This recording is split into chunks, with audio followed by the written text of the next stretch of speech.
All right, here I am. I am ready to get into season 1, episode 2 of the Ultimatum. I'm so behind. I hear there is a lot of madness to ensue, but as promised last time, I do have my wine this time, so I am ready. Let's get into it.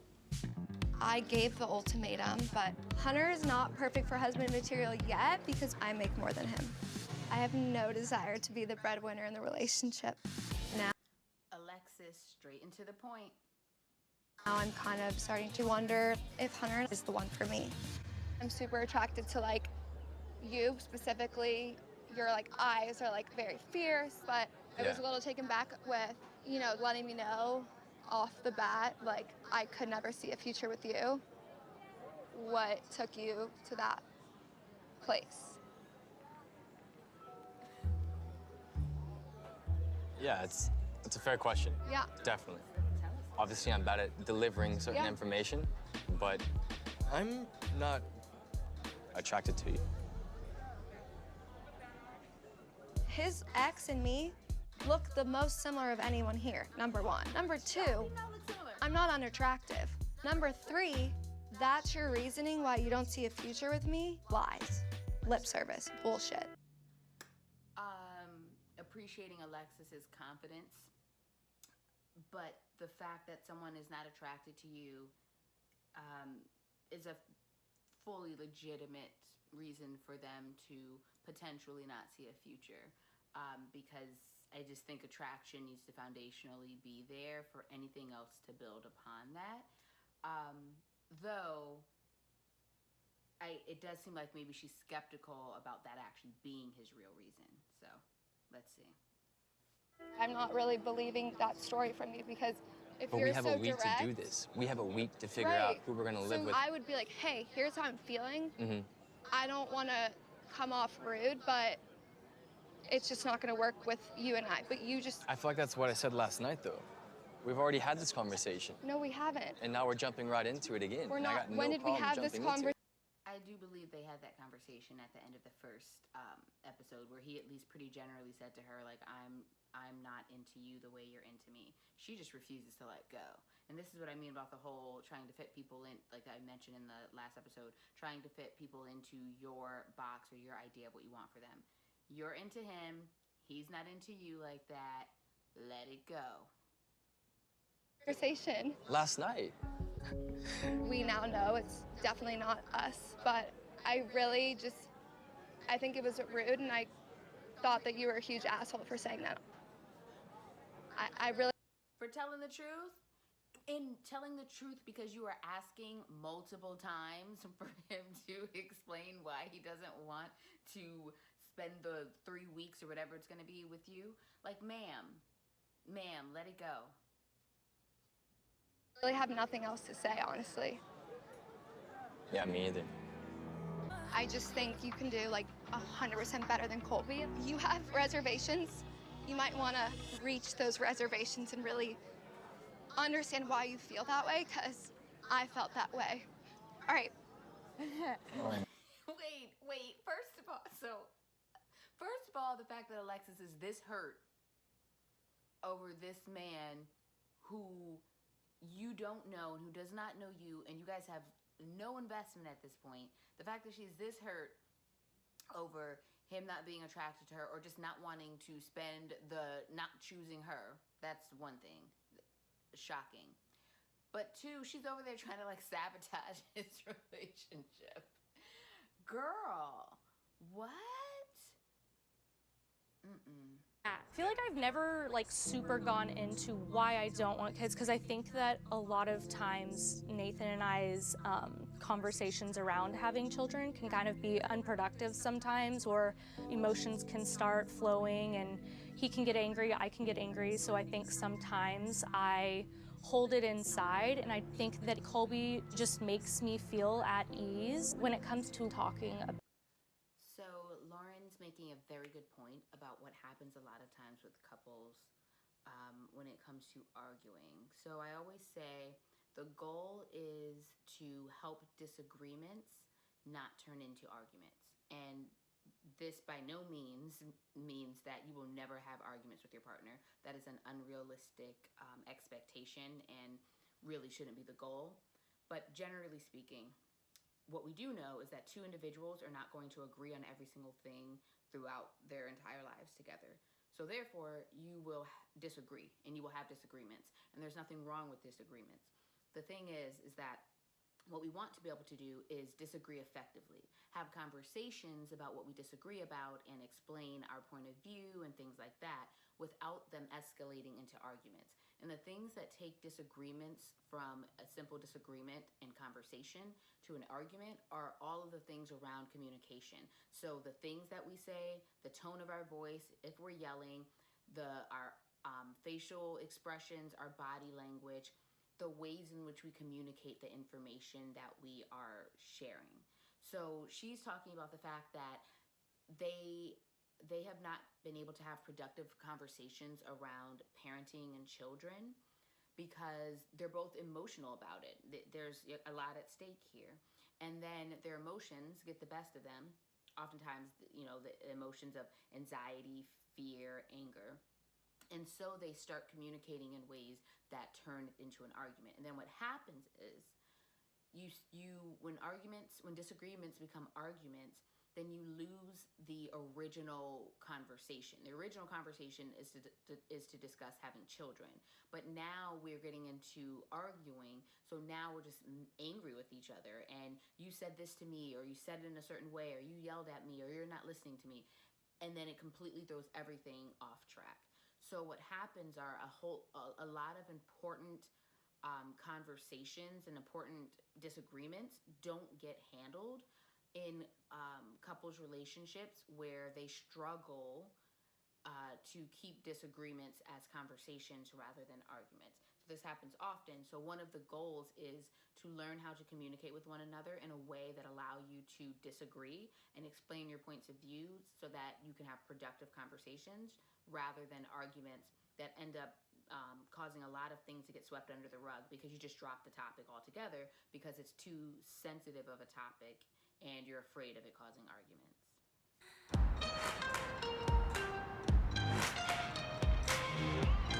Whatever you do, just don't look down.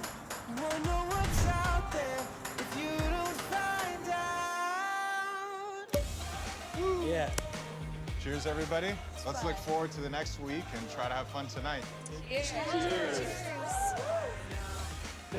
It's good.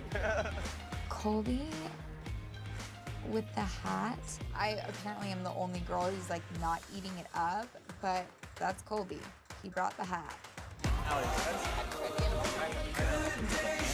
Madeline has been over Colby since before they got here. And you're clearly annoyed by the man. It does not seem like he is the one for you. First, you want him to shut up and be quiet and not have any thoughts or opinions or share his feelings from a previous episode. And you are not here for his costumes.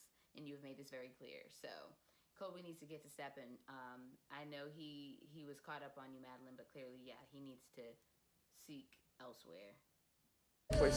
First of all, I just want to give you a hug because I miss you. Yes. I love you. Alexis, I don't know what I really do need another drink, actually. You okay? I need. Alexis is definitely right now seeming like the drunk girl at the bar who is making a fool of herself and is a little messy, and now she's going around like she's been rejected by Colby, and she is so mad, and now she's out here just ready to wreck everybody's lives. So I feel like it's gonna be fun to watch her, or sad to watch her. Another drink. Well, I know, but Am I okay? I mean, no, like I said, I'm not gonna fucking be okay until the second it hits, and then who knows if I'm gonna be okay. That's worried about? how it's gonna be. What do you mean, what am I worried about? This is the first time I'm... Anyways, how's your date's been? It's been great. Good. Okay, I should be writing this down because I can't keep them straight. But at this point, we have Colby and Lauren, it looks like, Ray and Jake, and, oh no, Madeline and Randall, I think it is. So, wondering Shanique, April, and Alexis, who they end up with, which leaves Nate, Zay, and I'm missing somebody, but I don't know who it is. Okay. And Nate is interested in both, I think, April and Shanique, and I think they're both interested in him.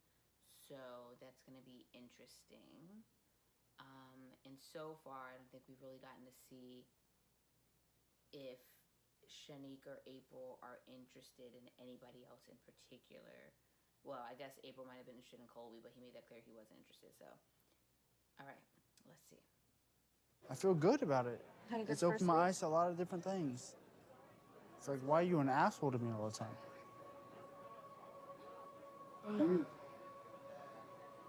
I'm needy. I'm not mean. You literally get pissed off at me for every little thing. I don't. Every little thing. You find a reason to get home, you bring your work home with you, and you get mad at me. But that's not a reason to get mad at me and have every little thing I do upset you. I get you have fertility issues, and I feel for you on that. But you want a kid now, you want a house now, you want a marriage now, you want everything right now. When do you look at what I want? Never have you asked what I want. Not once. Here. No, not once have you asked what I want. This whole fucking relationship. It's always once you want what April wants when she wants it. Sorry. No, it's literally. I've tried to explain this to you before. I keep a lot of shit in. I don't want you to keep anything in with me. Well, I can't talk to you about it because you get mad at me and then it starts another argument. Every fucking time. Here we go again. Avoiding conversations about important things because they turn into arguments. And he said that he can't talk to her about things, so there's no like psychological or like emotional safety in the relationship, or not enough of it. So we all very clearly understand the idea of physical safety in a relationship. Like, we know when it's physically unsafe, like, you know, someone being physically abused, physically harmed, right? This also applies emotionally and psychologically in a relationship, meaning this happens a lot. This is a big part of couples issues when it comes to communication.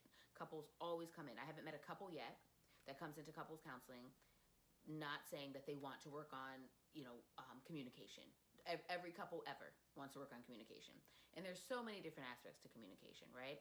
But one of them is this ability to be vulnerable with someone, and this ability to do so because you will not feel judged, you will feel safe, you will not be concerned that you'll be punished for it, things like that, right? And it's one of the primary reasons why therapy works, is because you come to a space that is psychologically and emotionally safe for you to share. You come to a space where you're not going to be judged, you're going to be listened to, a person is listening to understand as opposed to listening to respond, et cetera, et cetera. There's an emotional safety there. So often in relationships, one or both partners do not feel emotionally safe enough in that dynamic to share honestly. And therefore, they end up not sharing. They stuff it or push it aside.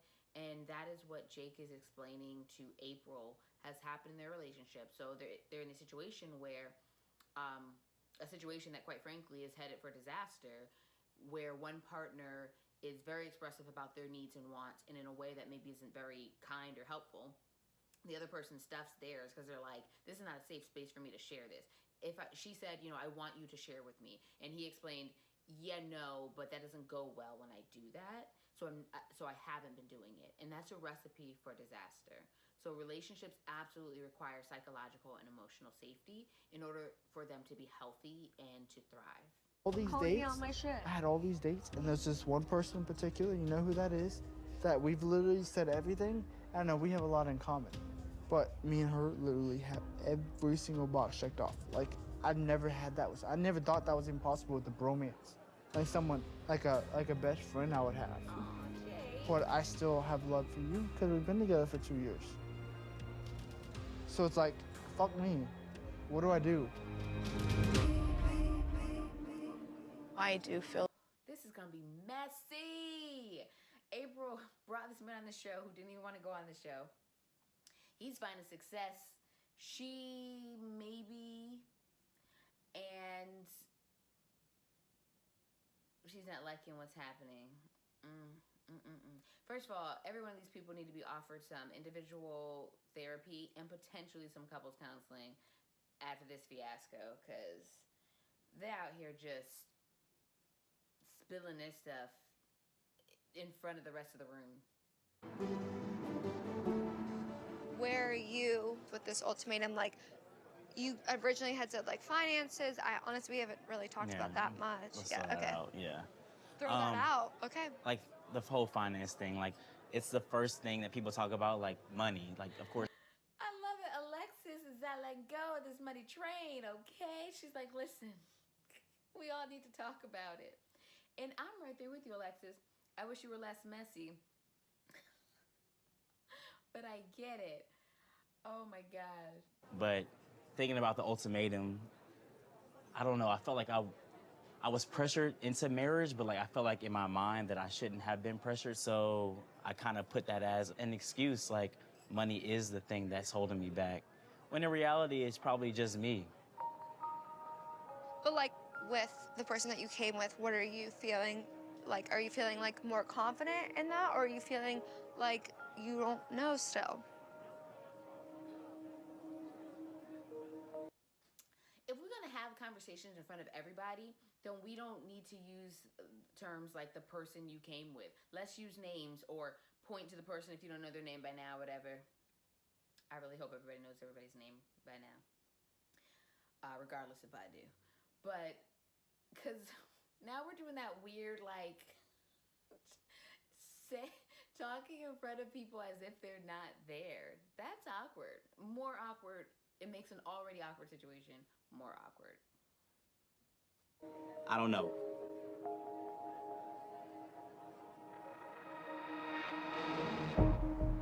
Like, you know, I asked for the ultimatum when I brought him on the show. He did not want to do this shit to begin with. Like, I thought I was, like, really in control of this situation. And I had this idea that, like, honestly, this was going to be about, like, making Randall realize that I was the person for him. I love Wait, Randall looked and Madeline gave this like turn away because it's awkward as fuck because she's into him, he's into her. So the tangled webs we weave, because Ray's able to comfort Shanique because Ray's not interested in Shanique's man. But Madeline just has to do the basketball wives look away because she coming for your man, girl. Oh, I can't wait. We got 24. I hear that episode 3 starts to get real crazy. I can't wait. I'm gonna need some more wine.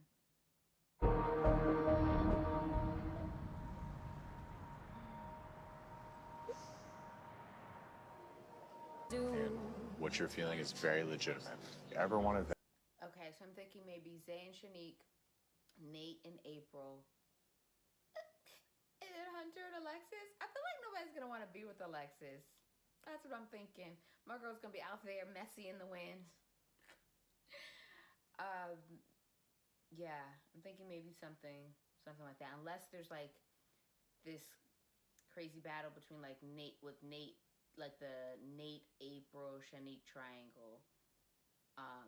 But since Shanique also is interested in Zay, maybe it can be an easy Shanique and Zay, Nate and April. I don't know what Hunter and Alexis are gonna do. Because you do. Wait, that's right. Hunter and April weren't their original couple. This is so confusing. So, okay, there might be a match here between Hunter and April, which will leave Shanique and Zay. But then that leaves, oh gosh, so Alexis and Nate. I don't know if Alexis and Nate have a thing or not. You have a lot to offer. That's very clear to me from like our interactions. The amount of love that you give and the amount of respect that you give. Thank you. And react like an April moment right now. And how are you feeling? It makes me feel really good. Good. My wine glass is like scratched or cracked. What happened? Oh no. Oh, this is unacceptable. Sorry, back to the show. Okay, I am predictions. We have Ray and Jake. We have Madeline and Randall. We have Colby and Lauren. We have Shanique and Zay, Hunter and April, and Alexis and Nate. Giving Madeline this ultimatum, but I am ready to experience a true trial marriage, and I know exactly who I'm going to choose. I'm a man who knows what he wants. Heading into the choice, I am ready to stand up and make my decision. Wait, rewind. Colby said he's ready to experience a true trial marriage. This is not a true trial marriage. Like, the 3 weeks that y'all are gonna be hanging out is definitely not a true trial marriage. But we'll continue to suspend disbelief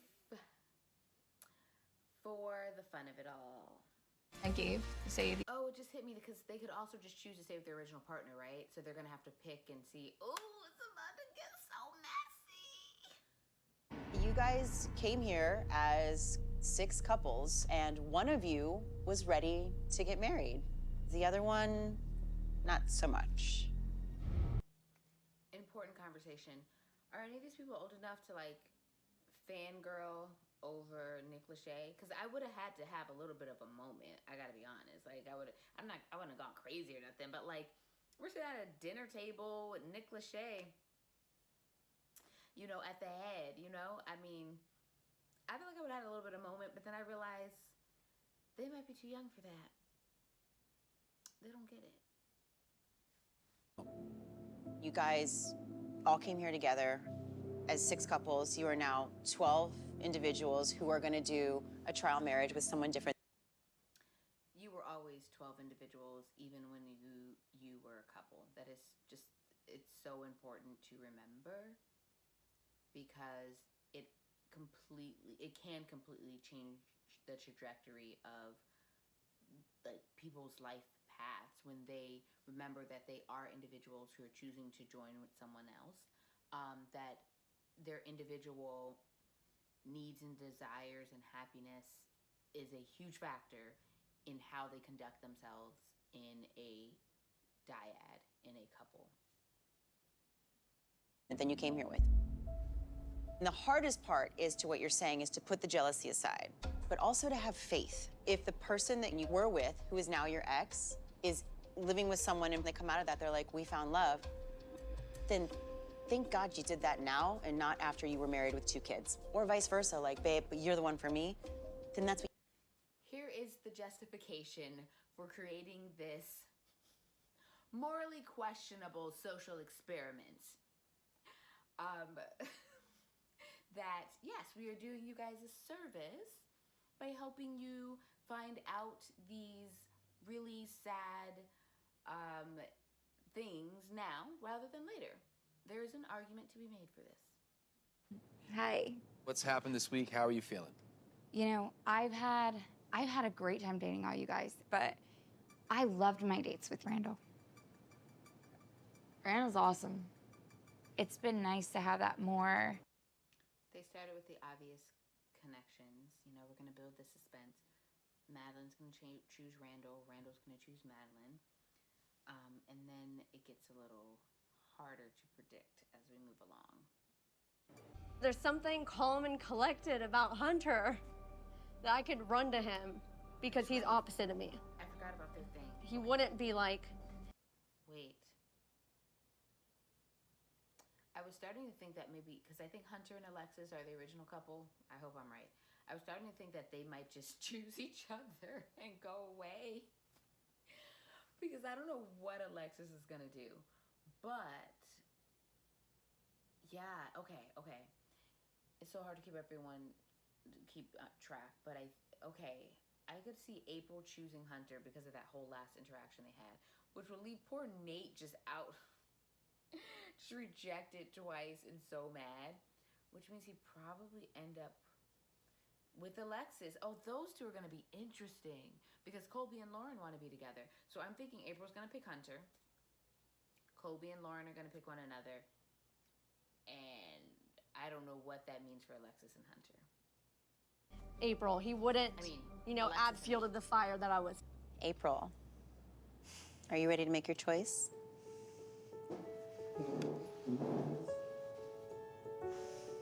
I choose Hunter.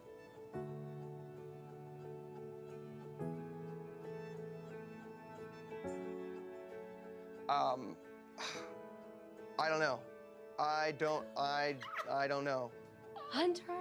Poor Nate. Last night, some shit went down, and you really grounded me and forced me to face my feelings, and I see clear because of you. Alexis looks like she's ready to cut a bitch and also throw her cup across the room and just get real buck wild. And I feel like April and Alexis could, and wait, did I say Alexis before? If I didn't say Alexis before, I meant Alexis. Looks like she's ready to throw her drink across the room. But I feel like April and Alexis could be a good matchup. Like that they would be able to go at each other if it came down to it. So hopefully it doesn't come down to it. Let's keep it peaceful, people. But Alexis, when she got a little drink in her, it looks like she might have been in a couple of bar fights. And I think I need that in my life. And I appreciate you for that, and I'm excited to see where these next 3 weeks go and who I become out of spending more time with you. I feel like Hunter and April could be a really good match because Hunter does have that kind of stoic, calm, grounded quality about him, as she has mentioned, and I think also very kind of confident and strong, quietly confident and strong manner where he is able to advocate for himself in the relationship in a way that Jake struggled to do, and that seems to be needed in a dynamic with April. Alexis, I am clear across the table from you, but I definitely feel what you're feeling. It's unrealistic for me to sit here and be like, oh, I'm happy for you that you had a good experience. Because I don't want him living with someone else. I don't want him dating someone else. He is mine. Get your hands off of him. And I would fight for Hunter, and I don't want anyone to have feelings for Hunter other than me. If I wanted him dating someone else, I'd dump him. I gave him the ultimatum. Alexis is ready to scrap, and girl, you gave him the ultimatum knowing he was going to come on this show in which the premise is for everyone to try dating someone else. So what? Girl. To be honest, I didn't feel butterflies with anyone, but coming into this, I wanted something real. And I mean, would I love to have my ego boosted and be like, yeah, everyone's falling for me? Sure, yes, but I really do want to be with the person that I came here and put my relationship on the line with. If anything, this has just reconfirmed this week that this is the person I want to spend the rest of my life with. And it's hard for me to see this person go on dates with other people, sit literally right next to me, having conversation about their sex life. It is uncomfortable. And it would be fake of me to say that it's not. I gave this ultimatum because I truly do see a future with this person. And it took me so long to say yes to Hunter, which is what people don't see is I was closed off in relationships and I opened myself up to Hunter. So I love him. I love Hunter. You gave him an ultimatum, right? And I know it's upsetting, but we're all trying to be honest here. If that ultimatum were to backfire, how would that leave you feeling? If I gave this ultimatum and he doesn't feel the same with the end, I'm gonna walk away. I think that was it. I came here for him to have clarity and for me to have clarity. And you just opened up so, I'm really proud of you, Alexis. So, Hunter, what's going on in your head right now?